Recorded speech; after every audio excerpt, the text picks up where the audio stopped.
Okay, really quick, I want to talk to you about values, right?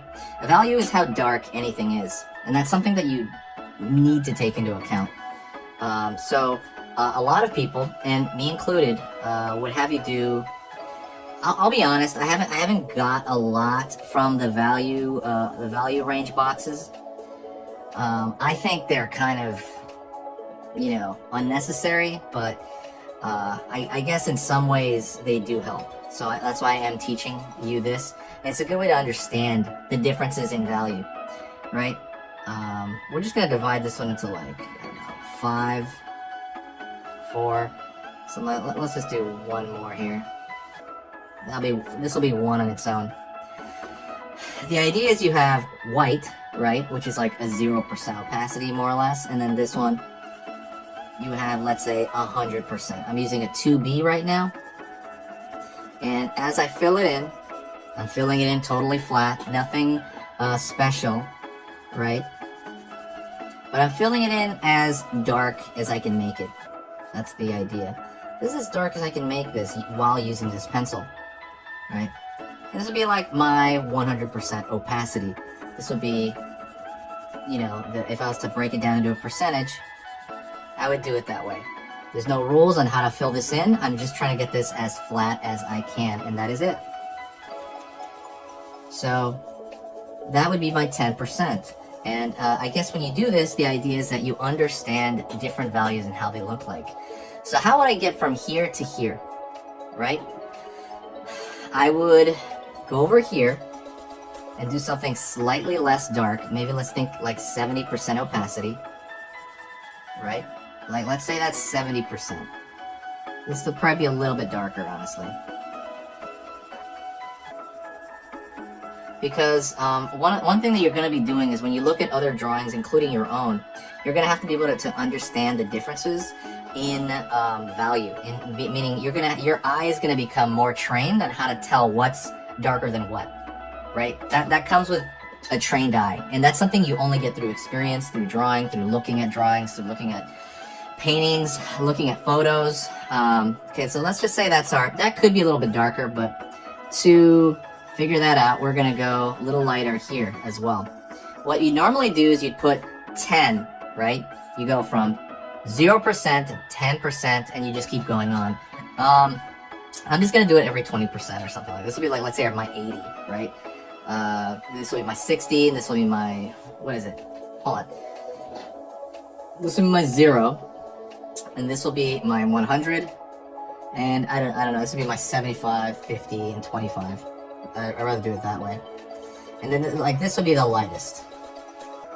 And as far as, like, the stroke, I'll teach you that in a little bit, but right now we're not going to talk about that. As far as the stroke, it doesn't matter. I'm just trying to get the goal, right? Don't worry about, like, how I'm, for the moment, for this exercise, don't worry about, like, oh, I gotta, like, get every corner of this, right? I mean, that is something you can think about, but I wouldn't be too held up on that, because it kind of holds you back. That's kind of the issue I have with a lot of exercises like this. I feel that they can be, you can get mixed up. You can be a little bit too analysis by paralysis. So if I was to look at these, they are mostly distinct, but I would say if I was to squint my eyes, which is a great way to kind of look at this, if I squint my eyes and look at this part of my box is a little bit too dark compared to this side. So I need to make that the same. So I need to, just right here, just kind of go over with another little bit of seasoning right there. My teacher used to say that all the time, seasoning, right? A little bit of seasoning there. To kind of flatten out and make that a layer. That's a little bit dark on that edge too, but I'm gonna have to let that go. I might even have to pull it back a little bit with an eraser with this one. Maybe just kind of dab it. That's the cool part about these erasers. Right on. Cool. And just make it as even as you can, right? We're human. And I still see a little of that dark, but I could dab that back a tad, not that much, and I wouldn't press too hard on it. Literally, just be pretty light on it. Okay, so when I squint my eyes, there's a distinctive value here, value meaning how dark it is, versus this value. It's very distinct. It's different. Cool. This is different than that. These two, I think, are a little too similar. So, let me see what I can do. I might darken this just a tad, and in doing so, it might actually affect the rest of my chart, or the other one next to it. So, go right here, using the side of my pencil, by the way.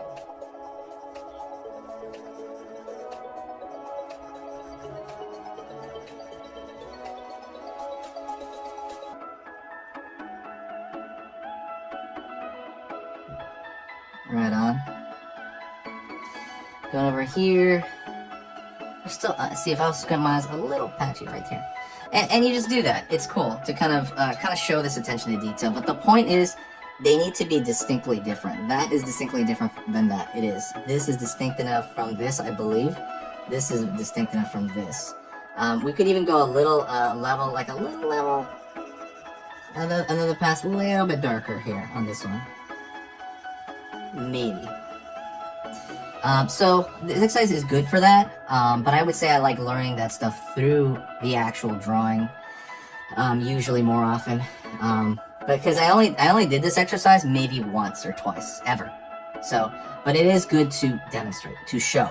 It is absolutely good for that, and I did have like charts of it, so it is good to see.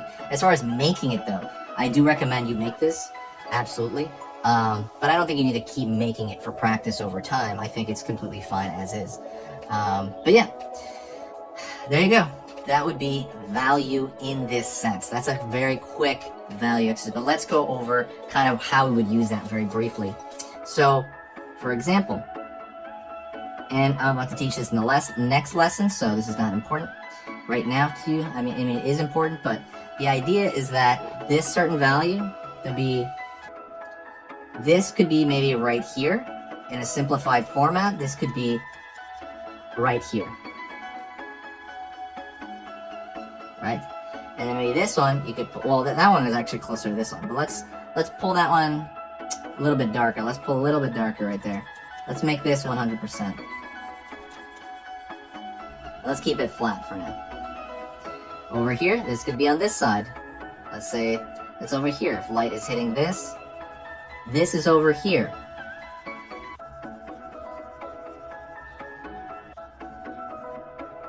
And what we want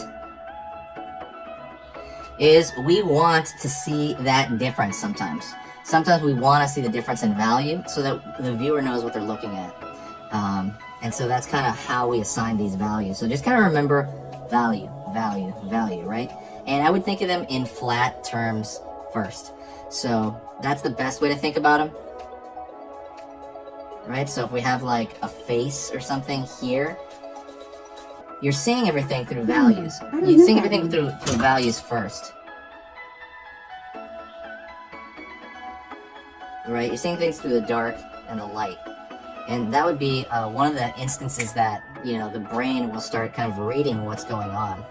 They'll be like, oh, okay, is this a person? What is this? And it's one of those things that your mind does instinctively and quickly without, you know, automatically. It will just start reading something, right? And so the darks and lights are incredibly important, but I'm going to go through that much more in depth in the next few lessons, okay? So let's hop into the next lesson.